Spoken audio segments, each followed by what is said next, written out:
రైతులకు మద్దతుగానే రైతు దీక్ష అని కరీంనగర్ ఎంపీ బండి సంజయ్ తెలిపారు. ఎన్నికల సమయంలో రైతులకు ఇచ్చిన వాగ్దానాలన్నీ కూడా కాంగ్రెస్ నెరవేర్చాలని ఆయన డిమాండ్ చేశారు.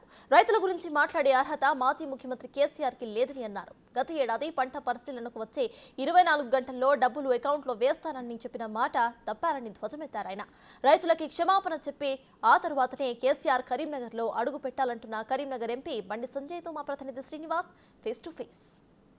పార్లమెంట్ ఎన్నికల నేపథ్యం లోపల ఇప్పుడు రైతుల చుట్టూ రాజకీయం నడుస్తున్నదని చెప్పుకోవచ్చు. ముఖ్యంగా ఇప్పటికే బీఆర్ఎస్ అధినేత పొలంబాట పట్టగా రేపంచలి బీజేపీ ఆధ్వర్యం లోపల కూడా రైతులకు మద్దతుగా దీక్ష చేస్తున్నారు. ప్రస్తుతం నాకు అందుబాటు లోపల బీజేపీ సంజయ్ గారు ఉన్నారు. సార్ చెప్పండి, గత సంవత్సరము అకాల వర్షంతో నష్టపోయినటువంటి రైతులను ఆదుకోవాలని చెప్పి ముఖ్యమంత్రి స్వయంగా ఇక్కడికి వచ్చి ముఖ్యమంత్రి ఇక్కడికి స్వయంగా వచ్చి పంటలను పరిశీలన చేశారు.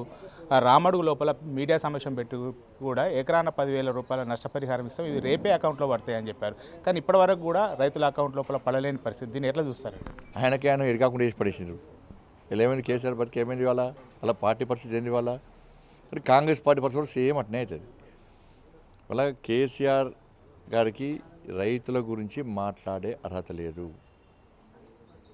ఆయన వ్యవహార శైలి వల్లనే, ఆయన నిర్లక్ష్యం వల్లనే, ఆయన మొండి వైఖరి వల్లనే ఇవాళ తెలంగాణ రైతుల పరిస్థితి అధోగతి పాలైపోయింది. సేమ్ అదే పందాను కాంగ్రెస్ పార్టీ కొనసాగిస్తున్నది. కేసీఆర్ గారు ఏం చేశారు? వాళ్ళ సిరిసిల్లలో ఇందువల్ల ఇప్పటికీ అకాల వర్షాలు నష్టపోయి నేను మేము డిమాండ్ చేసినాక ఆయన సిరిసిల్లకు వస్తున్నాడు. నీ కొడుకు సొంత కొడుకు నియోజకవర్గమే కదా, ఎందుకు రాలేకపోయినావు? అప్పుడు ఫామ్ హౌస్లో వంటివి, ఇప్పుడు ఫామ్ హౌస్లో వంటివి. ఇవాళ మన తూతూ మంతంగా వచ్చి మళ్ళీ రైతు కన్నీరు కాస్తుంది. ఇవాళ ఫస్ట్ కరీంనగర్ పార్లమెంట్ నియోజకవర్గంలోని రైతాంగానికి కేసీఆర్ గారు క్షమాపణ చెప్పి రావాలి.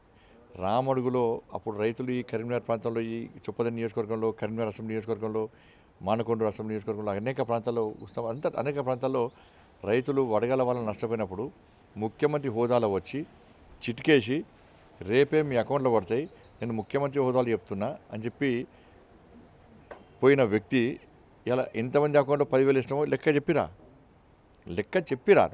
లెక్క చెప్పేస్తే ప్రజలు నమ్ముతారు. నేను ఇలా ముసలి కన్నీరు గారిస్తే ఓట్ల కోసం చేస్తే నేను ప్రజలు నమ్మరు.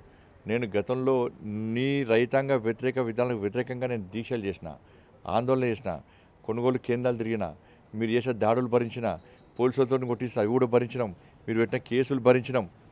ఒకసారి సన్నపోట్లు వేయాలంటావు, ఒకసారి వరేస్తే ఊరే అంటావు. అసలు నీకు ఒక ప్రణాళిక లేదు, ఏం లేదు. ఇవాళ ఫసల్ బీమాని ఎందుకు అమలు చేయలే? నువ్వు ఇవ్వవా, కేంద్రం ప్రభుత్వంతో ఇవ్వనివ్వవా?